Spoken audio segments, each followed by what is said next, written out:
Hey guys, recently we had a tornado here and we were personally affected by it. Thought we might talk about that a little bit. It was a really interesting experience for us and for other people. Fortunately, we weren't nearly as impacted negatively by it as many people. Many people, well, Lost there's everything. I guess one or two that lost their lives. One. One, and some people were injured, and a lot of people lost their houses or businesses. Hmm. And so we thought we might talk about that a little bit because we had people asking us all about that and kind of where we're at. And so you wanna tell Back to you, them? man. Back to you. Well, I don't know where you want to start on that. If you want to tell the actual Not story at the of big, you know, beginning of the history not of the the Big world or Bang or whatever. anything, but Well, just how normally, we've lived here over 20 something years. And usually during storm season, almost always once during every year during storm season, spring, they will blow the sirens, and we have a basement, and we'll get the dogs and the cats and take them down there. And we typically sit down there. We've got candles and just some camping chairs and stuff. We'll sit down there with a radio for about an hour or so until the storm blows over. And typically, what happens if it's a particularly strong storm, we'll have a lot of loud thunder, lightning, rain, and we may have a limb blow down on the a little deck. bit of hail maybe. Yeah, something like that. And that's almost always, for the most part, that I can remember, anything that's ever happened has been confined to just that experience. There And was so, even sort of this conventional wisdom here in this town that tornadoes don't come through here because for the topography of the area Arbuckle Mountains. that keeps tornadoes from coming in. Well, that's Well, turned out to be very wrong. or if a storm comes through that even is tornadic, I wonder if this is what's happening. We've got the Arbuckle Mountains kind of to the southwest of us, and what the conventional wisdom is that when storms come from the southwest heading northeast, that when they get to those mountains, that the storm kind of breaks up and it kind of forces it to go around. And so storms, either the worst part of the storm typically goes south of the town of Sulphur or north of the town of Sulphur. And while I believe that that's probably true, if a storm is over a certain strength, we found that that's not true. And we've seen on this particular storm, I've seen two sources online, two sources that have said it was a strong F3, two sources that said it was a not as strong F4. And so it's somewhere in that vicinity. And so the sirens blew that night, and we kind of go through some things of getting some things in the basement. And Keith went around to see if any of our immediate neighbors needed to come over, and found a neighbor and was helping her get down here after we got the animals down. And so while he was helping the neighbor get over here, I was down in the basement just making sure everything was okay for the animals. And I was walking through, and just immediately this very intense unction to pray. I heard, pray right now, pray right now. And so I stopped what I was doing and I said a prayer, and the thought came to me, take authority over this storm. It's biblical. Yeshua did it. And he said, greater works will you do. And so I did. And I didn't feel like any surge of great fear or great power or my emotions didn't just surge up. I just obeyed. In maybe 5 minutes, I prayed that there would be protection for everyone in the town, that there would be no damage and no massive loss to people or to their property. But I obeyed the impulse and I prayed. So we're down there, our neighbor is down there with us, and by this time they might have blown the siren twice, which was kind of unusual the way it unfolded that night. Or more, I don't know. Yeah. It was kind of confusing, but Well, I heard either 2 or 3 times, and then I heard later after the fact that we had they said two tornadoes came through this I area. heard more than that. Well, I heard like from 3. different sources, I heard 3 different sources, I heard 2, that the third tornado actually went south of the town, and 2 tornadoes went through the town, one weaker and one stronger, which is very unusual. And we were down there talking and kind of lighting maybe lit a candle or something. Maybe not, I don't really remember. I think the electricity had already gone out up here, right? No, we were down there and the electricity was on. And we were starting to hear some wind sounds, rain sounds, thunder and lightning. And then I think maybe they blew the siren again. And I don't remember if the Electricity suddenly went out up here. Okay, I don't remember exactly what the sequence was, but one of my dogs had drunk a lot of water and she peed in the floor in the basement. I was in the process of cleaning that up when all of a sudden we all hear this sound that we've never before in our lives heard. And to me, it did not sound like a train. It did not sound high pitched or a keening sound. It wasn't like that. Keith called it a roar, and that's probably a better, I didn't really have a word for it. I just remember having something in my hands that I was doing, maybe like a mop or paper towels or something, and I heard that sound and I just kind of straightened up, and all of a sudden my hands were, I didn't have anything in my hands. I guess I just dropped it, and Keith said, "Uh-oh." And we just, with mutual simultaneous consent, we didn't even say anything, we just herded ourselves and our neighbor into an inner room in the basement. And I think it was dark at this point. I think the lights had gone out. And we went in there, and there was some stuff already in this inner room, and so we didn't have a whole lot of space, and we crammed in there like a sandwich. and just kind of, I don't know what you were doing, but I remember just kind of hunkering a little bit, and I could hear and feel things hitting the house, and I could bangs and maybe some glass. I don't remember exactly. It was very fast. You could feel it. There was a feeling of malevolence in the storm that wasn't just the violence of the storm, but I didn't feel afraid. And I wondered, I kind of had this thought, like, shouldn't I feel more afraid? And it was very fast, like within 30 or 40 seconds. And later, when I asked them their perception of how long the damage lasted, I thought maybe when you're in a crisis situation, sometimes your sense of time gets messed up. It can be longer or shorter. And so I asked them, and they said, yeah, that seemed about right, 30 or 40 seconds from the time. I think to me that it seemed less, maybe more like 10 to 15 seconds to me. But I would say around 30. Really sure. But it was quick. Mm-hmm. And we were in there and could hear bangs and different things happening, glass, and thinking, uh-oh, this is different than anything. Even though we've lived in Tornado Alley our whole life, we've never experienced anything like this. And then it was done. It was past. And very quick. And Keith, we came out and we got some candles. I had some candles down there. Managed to get them lit, maybe had a flashlight or two. And he comes upstairs to check out the damage and shouts back down into the basement, yeah, we've got windows broken. And rain's coming in. And so he's up in the ground level trying to get the windows shut off from the rain, and we're having to use, like, I don't think we could find tarps, but we pulled some drop cloths, like some plastic drop cloths, so like it's a candy wrapper, but that's about all we had. And we were cutting and using trash bags with packing tape, trying to tape this up. And I think he went around and maybe stapled or nailed or did something with the curtains and the drop cloths and the trash bags. It was pretty ridiculous. It was like nine windows were pretty well blown out. Yeah, on the south side and the west side.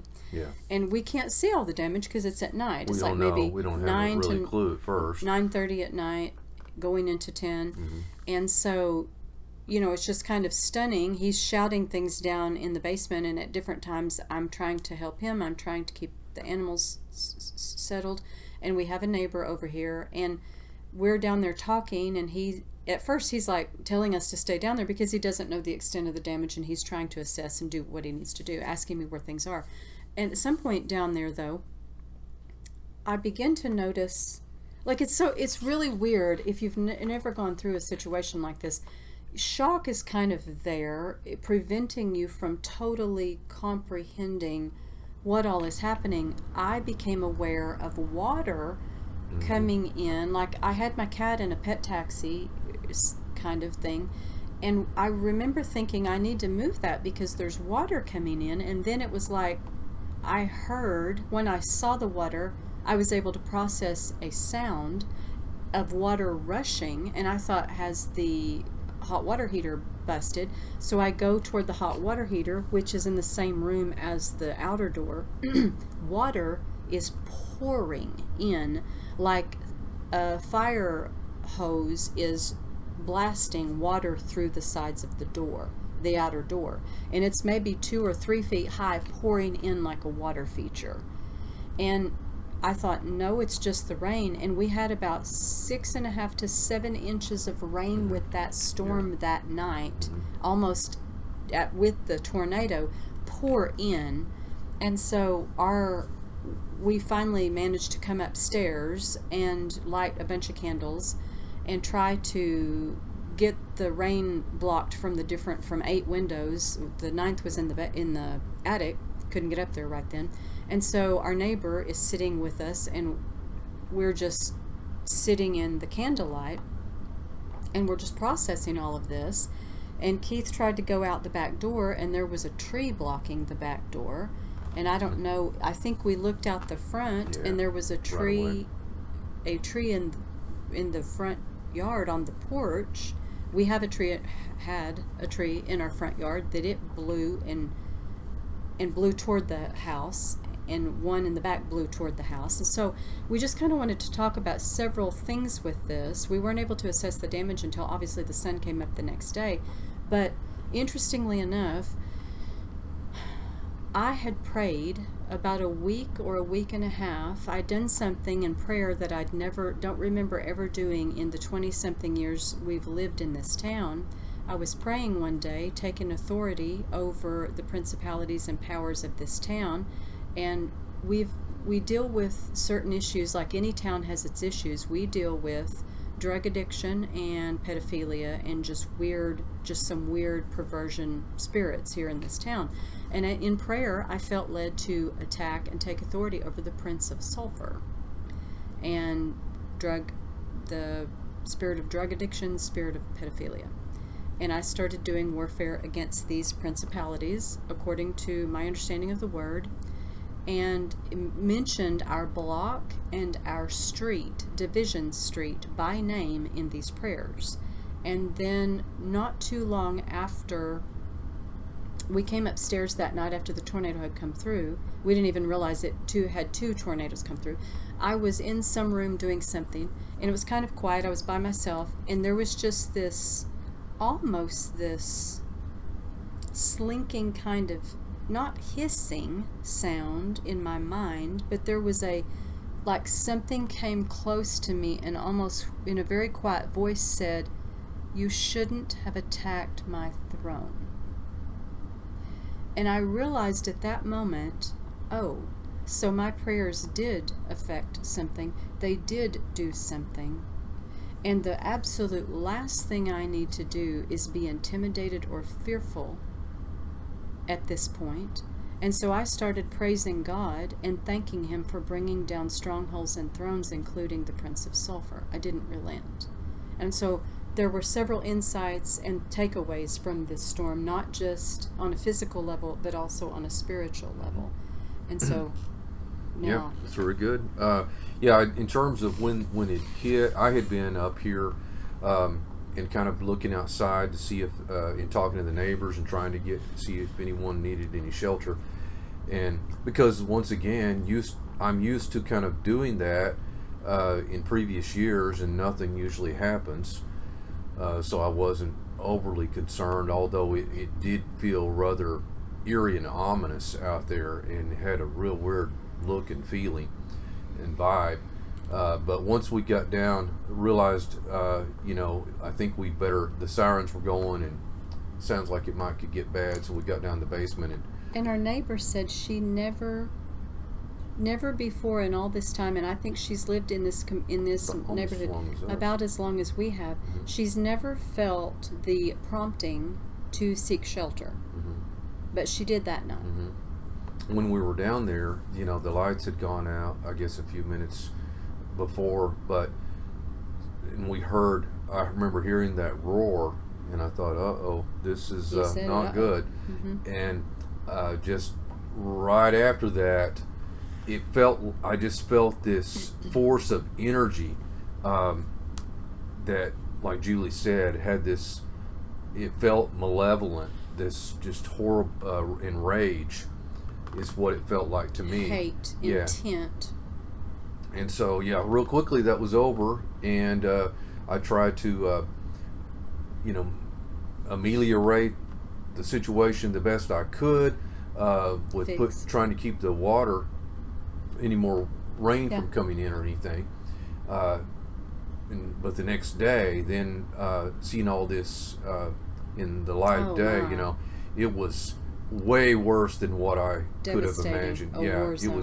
It did look like a war zone as far all as around. you could see. I mean, and I didn't realize this, but at some point earlier on, maybe that next day or the next day, someone told us that Sulphur and Division Street, Sulphur was on the national news, and that Division Street, our street, the one I had prayed for, was one of the hardest areas hit. And some people, like we said, a lot of people had a lot of damage. Some people, their house was basically blown away. Well, right near us. Very near us. Right to our, immediately to our west. And north. There were basically three homes destroyed there. And then to our east, I didn't realize they sustained so much damage because it didn't initially look like it. Across the street. Because it looked like it was just minimal damage, but for some reason on the opposite side, they had gotten hit pretty hard with trees. In fact, I think a lot of these people are not, one of them is not even able to stay there in their house right now because they had walls caving in from water damage and stuff. So it's really bad. So we were really very fortunate. We had very minimal interior damage. People have asked about the paintings and stuff. Just very minute damage where that's concerned. Mud. Pretty much everything was kind of just was okay. Slung mud, like Just from, in a couple of places. Yeah, just on the canvases, and he thinks he can clean that off. Yeah, just a couple of little minor things, but the glass. But outside, was glass. Our roof, siding, windows, Gutters, fence, trees, all of that. deck. So just had a lot of damage on it, and maybe we can maybe include some of those photos in the video here. Yeah, maybe we could. And just so you can see some of it, but then that the aftermath of it. The next day, we could see begin to see how devastating this thing had been, and then real quickly. And by the way, we were just kind of overwhelmed for days. I mean, we were spending, just working all the time. I was trying to mitigate all of this, to fix it the best I could. Well, and just knowing, there's countless things you kind of have to think of. We had the glass, the sheer amounts of glass. I found glass in strange places. Still finding glass. Yeah, and on all the rooms where the windows blew, like in the dining room on the first floor where the dogs and the cat we had to, while we were walking through here like chickens with our heads cut off, we had a friend come over with a chainsaw with a generator, and they were trying to get things done, and so I had to barricade the place so the dogs couldn't get in on the glass, and yet we were having to walk through there and tracking some of it in and trying to be mindful of that. When you walked up the stairs on the stair landing, the wood, the hardwood sparkled because we have all these slivers of glass, and we're having to be real careful not use the banister until we clean it off because there's just shards of glass everywhere. And debris, and just trying, we didn't have electricity come back. This was Saturday night. Our electricity didn't come on until Thursday, and if I'm not mistaken, Wednesday or Thursday. I think it was Thursday. and or very late Wednesday or early Thursday. And so fortunately for us, it was cool enough that for the most part it wasn't too bad. Some of the days got a little warm, but it wasn't too bad. Thankfully it didn't happen. Typically these type storms don't happen in the heat of the summer, because the storms here, you may know, you may not know if you live in other places, but these type of storms hit in the spring because the cool air and the warm air of summer versus the cool air of the winter, as summer's pushing the winter air out, the line where cool and hot air are meeting is where these violent storms form. And so once it gets real warm in the summertime and stays warm, we don't typically have this until the fall, when the cool air starts coming back to take over, and you've got that cool and hot warring with each other. But over the next few days, our friend from our congregation came with supplies and stuff, with tarping to put over, I don't know what it's called, just tarping to put over the window that was much better than what we had. He had to use a chainsaw to cut trees out of his path. On major highways. Yes, yeah. and they had some of them blocked, so different people that were trying to come to help at different times in those first few days were having to drive around to get in the back way or an alternate way. It was so bad, so much of the downtown was utterly devastated. My neighbor and I walked that next day through downtown and was just stunned at the downtown. We had a historic downtown, like a lot of towns do, that was part of the tourism draw, because they would come, to the Chickasaw. There's a hotel and casino here, and then there's a Chickasaw cultural center in the town. So there's a lot of tourism. National Park, yes, and a lot of those, not far away. Yeah, and those little shops down through the historic downtown just made it quaint. There were some antique shops, we call them kind of junk stores, secondhand stores, flea market type stores, and just nice little shops. A lot of that was just demolished. Some of it was absolute rubble. The buildings totaled out, and just all around us we've had buildings be totaled out. And a lot of contractors have looked at the house and from the outside, and different people, because it was a nationally known disaster. We, in the next few days, had FEMA come in. We had the National Guard for a few days. We had many ministries come through, Samaritan's Purse, and I know I'm going to forget a lot of them, but we'll try to put them in maybe the description of how people came and helped. Just started showing up with water and food and supplies and handing them out, and helping people get tarps over their roofs, because removing trees and things. Yes. We had, I wish I could remember some of the people that just showed up and helped us. Yeah, and we had our neighborhood. A couple days later, I remember there were some ladies that I'm sorry, at the moment I can't think of their names. I'll think of them later, but just showed up and asked if they could help. And Samaritan's Purse were here at the time, helping clear out debris and stuff, and cleaning up the backyard. And Daly was one of the young ladies, and I'm trying to think of the other what did they do? Lady that just came and helped pick up pile up all of the debris, and we had a lot of friends and family members offer to help, and some came, and we had such a crew out here one day. I think it was the Monday following. This happened on a Saturday evening, and Monday, I think, we had a lot of people come out here with a lot of equipment, and friends and some relatives come and just help us. Yes, and my uncle Paul that showed up and sent someone over with plywood. And your cousin Tracy's husband, Chris. Yes, Chris came out Caldwell, right away and just helped Terrell Selby from our congregation.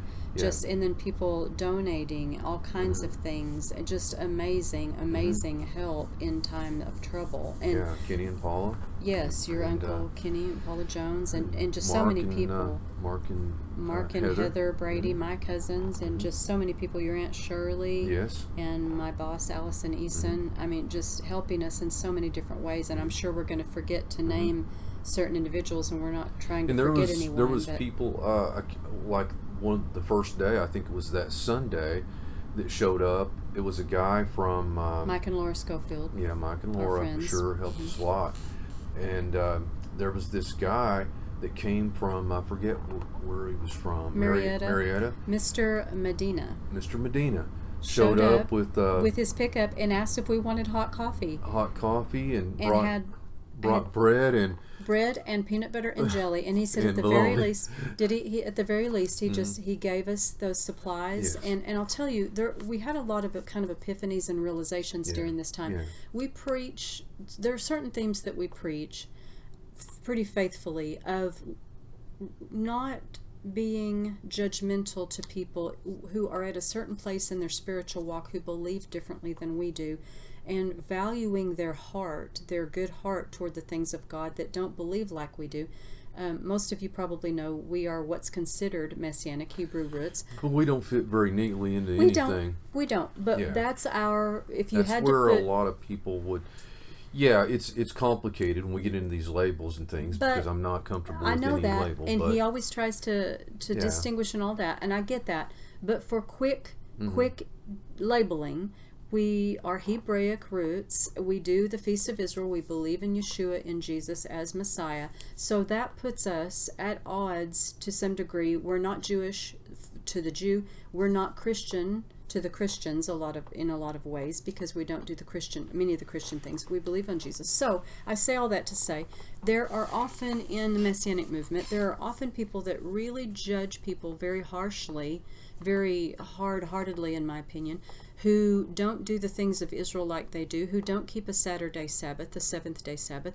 They don't keep kosher. They judge them very harshly. And let me just say, not that we have a high population of Messianic people here or Messianic congregations. We're a very small town in south central Oklahoma. But we had people showing up when you've had this level of damage, and we didn't even have really structural damage. And a lot of the contractors and people, knowing what came through here and seeing the damage very close to us, were shocked a lot of that people. we did not have any structural damage. To date, nothing has been found truly structural damage. And across the street, Compared to what's all around, exactly, what is very near to us, totally demolished buildings on just right across the alley, right across the street, that people won't be able to live in their homes. And people showed up that were of different faiths or a different bent. I would classify them as believers in Jesus, but not like we were. It didn't matter. They showed up. They met a need out of an abundant heart of compassion, and they showed up not knowing that we keep kosher, and that's okay. They left us food, some food that we don't eat, but it was received in the spirit of thanksgiving and humble gratitude for the love and the outpouring of locals and non-locals alike. And one thing I remember Keith saying, I think that Monday, getting emotional on the porch. My friend had driven through and come to see us, Laura Schofield, and she brought some saucy meatballs, her famous saucy meatballs, and some other stuff. Yeah, it was the last day of unleavened bread, yeah, by it the way. was very delicious, and just ministered to us by communing with us and just sitting down and having a normal breather. Meant a lot, too. It did. The effort was massive. She wasn't even cooked and drove that all the way over here. and didn't even know exactly how she was going to get in We were here. just exhausted. We were exhausted and And- just spent, and so she showed up, and Keith is out on the porch, and he gets emotional and just says, "My faith in humanity has been more restored through this. People are not as bad as I thought they were." And you try to have the heart, you ask to have the heart of God and the heart of Messiah toward people. But the more you see the corruption, the more you see the violence, the more you see the enemy's nature take over society, you are like David a lot of times. "In my haste, I said all men are liars." He says that in one of the Psalms. "In my haste, I said all men are liars." And we saw such an outpouring of love and selfless help and love and meeting a need and service. We are not ones to ask people's position religiously to understand if they're acceptable to us or not acceptable. We're not like that. But we know many in the religious community that would have had comments to say about the people that showed up to help.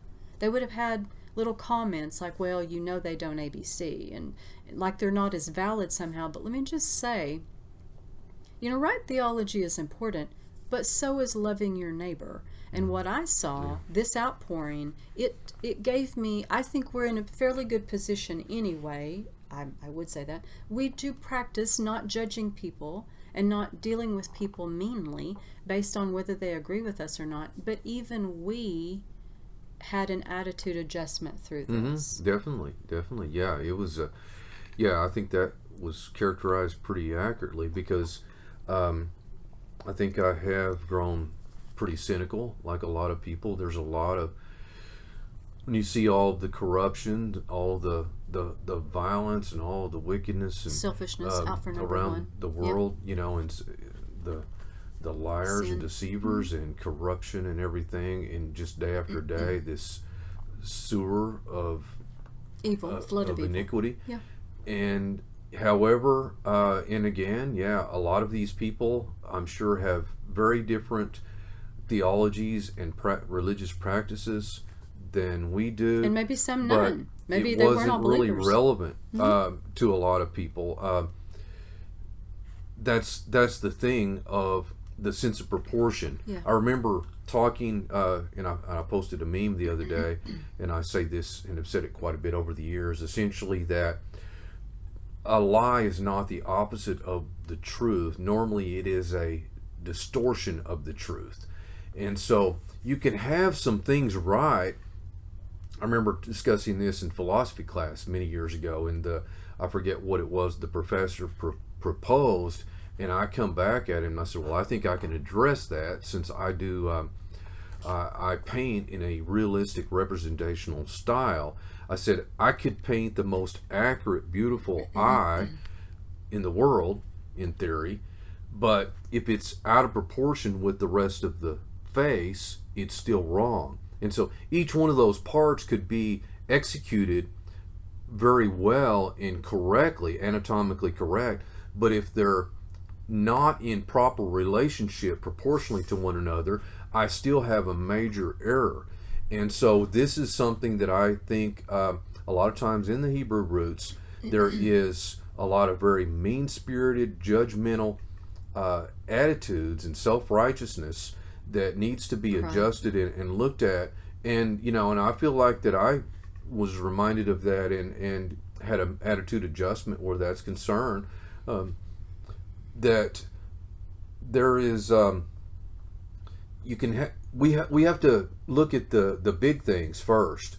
And Yeshua, he berated the religious leaders of his time, and he said that you do all of these things, all of these real nitpicky things about, tithing on the mint that happens to grow in front of your house and all of that, and that's great. Keep on doing that. That's fine. But you've neglected the weightier matters of the Torah: justice, faith, and mercy. And so we have to keep things in perspective. The Sabbath, that's an important thing, and all of these other issues are important, should be done, and we are proponents, and we try to practice that and teach about it. And we try to practice it the best that we know how, wherever we're at. Yeah.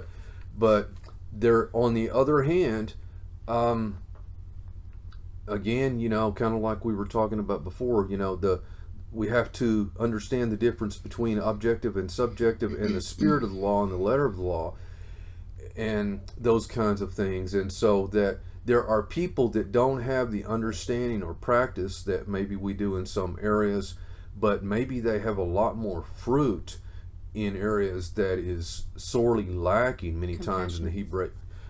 It's really, I think it's getting, I don't want to sound totally negative about it, because I actually believe that I'm beginning to see some improvement in the Hebrew roots movement in those areas. I think that maybe there is some recognition that's beginning to dawn on a lot of people of this very thing, that this self-righteousness and mean-spiritedness and just contentious type of behavior, And hard-heartedness. yeah, is not good and is not right, and it does not make up the whatever good Sabbath observance or the festival or your calendar or your names or whatever that you think that you've got more correct than anyone else does not make up for bad fruit. No. It's not going to do it. And Yeshua said, you judge a tree by its fruit. He didn't say you judge it by its theology. Mm-hmm. And so in these kinds of situations like that, I would have been furious if I would have heard somebody like that criticize anybody that was out here Absolutely. giving of their time, money, and resources and energy to help other people that they don't even know, or maybe that they do. And just that was one of the things that was constantly coming to my mind. Well, this Mr. Martinez, was that his name? No, Medina. Medina, that came. He was like one of the first people, just an independent guy, jumped in his pickup and his cowboy hat. In fact, he was from Marietta, which was another town that was massively hit the same night. If I'm not mistaken, I think Marietta was the town south of here that, like, their some kind of Dollar General or Homeland or something got demolished and had a lot of homes demolished, and he came from a demolished place and came to a demolished town. Brought us hot coffee. And just drove down the street and said, "Do you want hot coffee?" And the funny thing about it, you can think of all these things that you might need or want, and everybody needs water and food and clothes, and if they don't have clothes and all that. But sometimes it's very human when he just showed up with his hot coffee. And I said something to Keith. I remember seeing Keith's face light up like, "Oh, bless you." Like, I've just been going like a complete crazy chicken, and I just would like me some hot coffee just to sit down and drink it. Because we didn't have electricity. We didn't really, I don't remember what we did those days. We were just going so quick and so... What we ate or what we drank. But Mr. Medina, in addition to the hot coffee, he brought us a loaf of bread and a large package of bologna. And peanut butter and jelly. And this was during the Feast of Unleavened Bread, so we don't eat leaven during that time. So no bread. And we don't eat that kind of bologna. We don't eat pork. And we didn't eat it. We didn't eat that stuff. Drank the coffee, for sure. But ate the peanut butter. But what he did was good. It was good.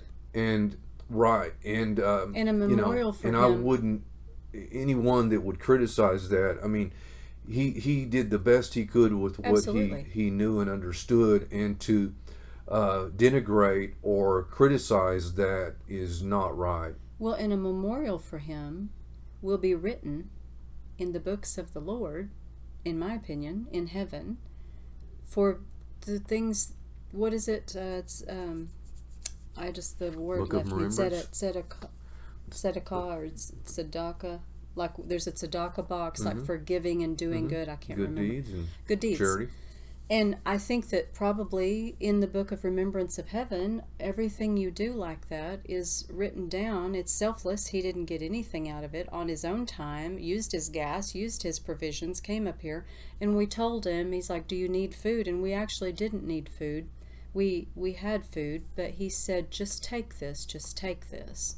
And he wanted to give, and he pressed it into our hands, and we took it in full, in the sense of being a recipient of grace, because that's what he intended, and that's what it was. And then we were able to take the parts of his gift that we didn't eat, and we were able to minister to others with it, and it flowed through our hands to people who it did meet their needs, their hunger.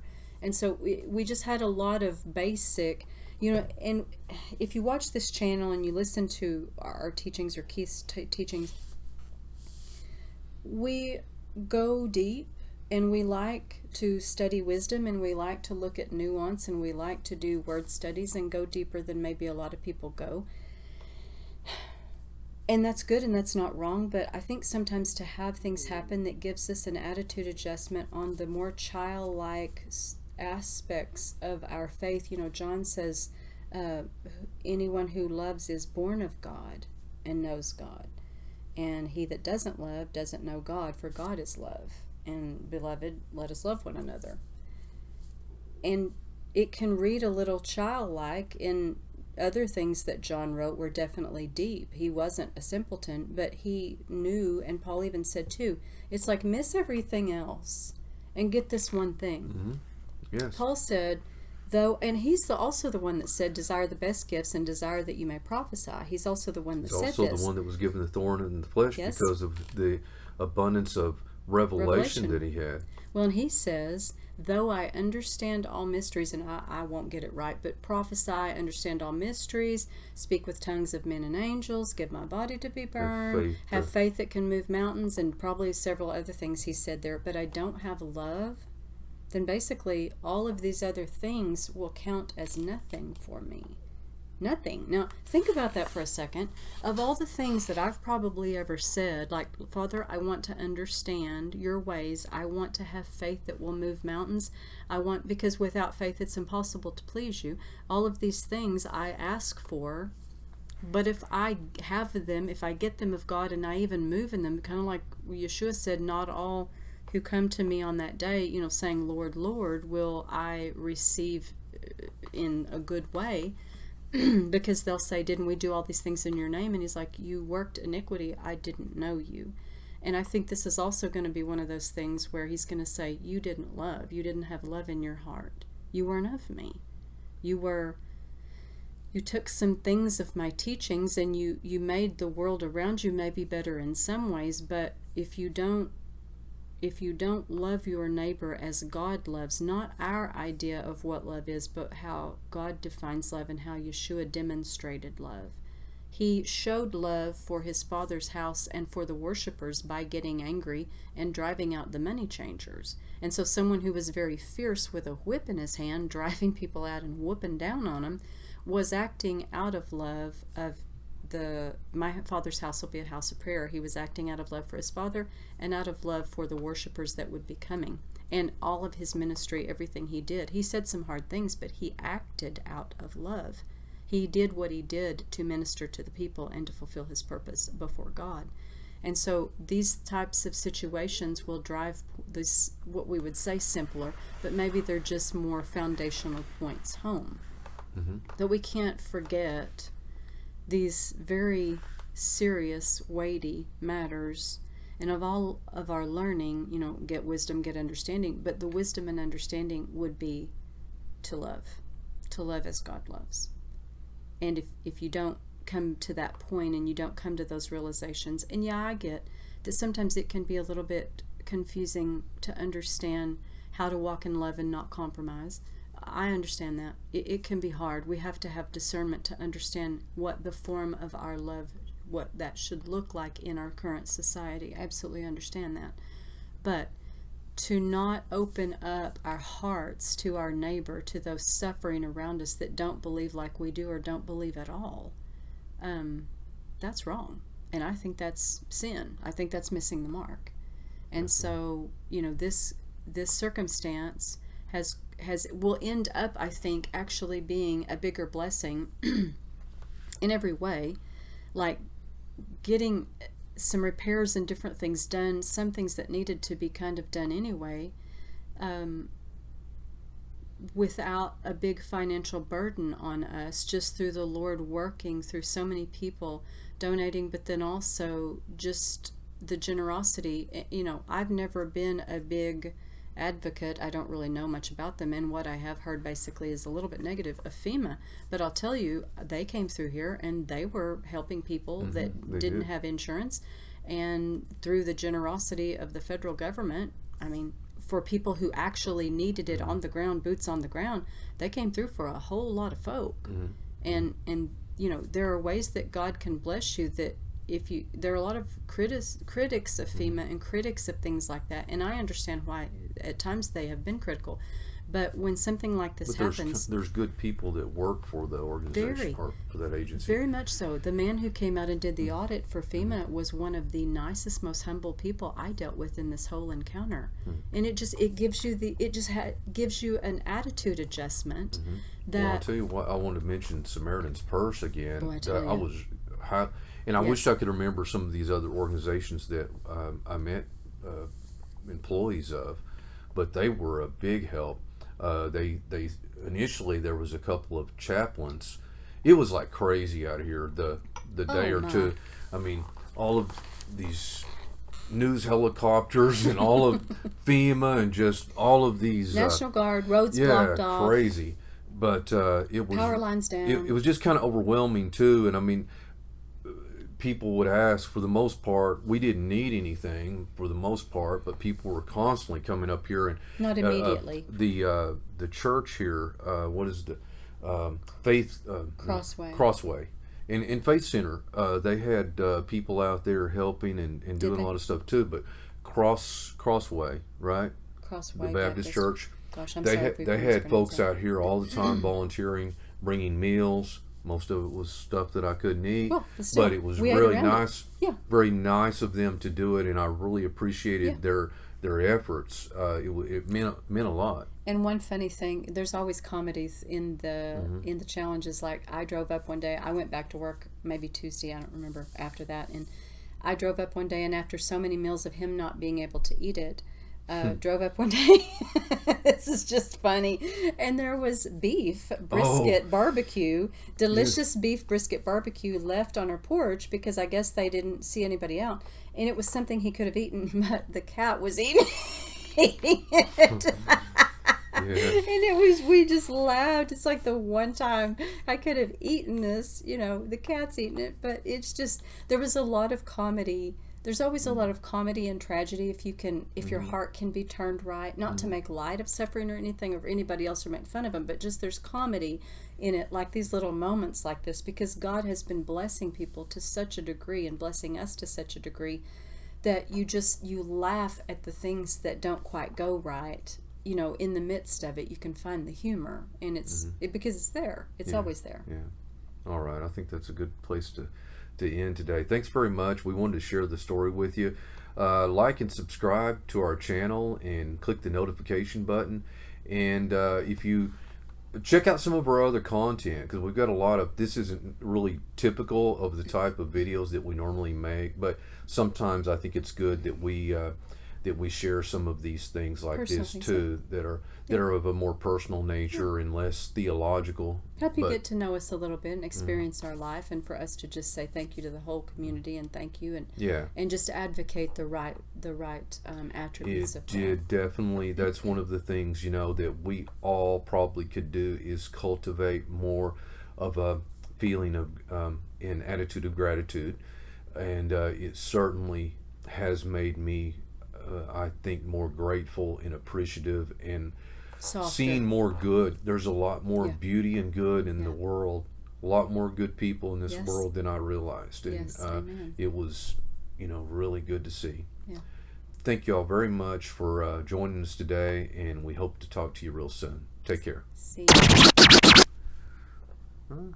Apropos. Seems fairly clear, doesn't it? Didn't we just go through this? Who's on first?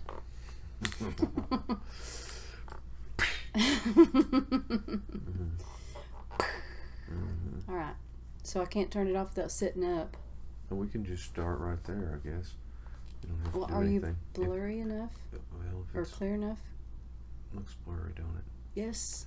Okay, I guess start her over. Try something different. I'm trying not to sit up so that it won't focus on me. Okay. What was your slogan you wanted to use? Huh? Which one? Apropos of nothing. Isn't that what you were hollering from the bathroom a while ago? We ought to have T-shirts made. Apropos of nothing. We should do that. Okay, goodbye. Very thought-provoking. Yes, it is. Apropos of nothing. Yeah. Hey, if you like this video, please click like and subscribe to be notified whenever we release new content, and to help other people find us out there on the vast plains of YouTube land. If you have a question or a topic you'd like for us to do a video about, just leave it in the comments below. Thanks so much for watching. Later, y'all.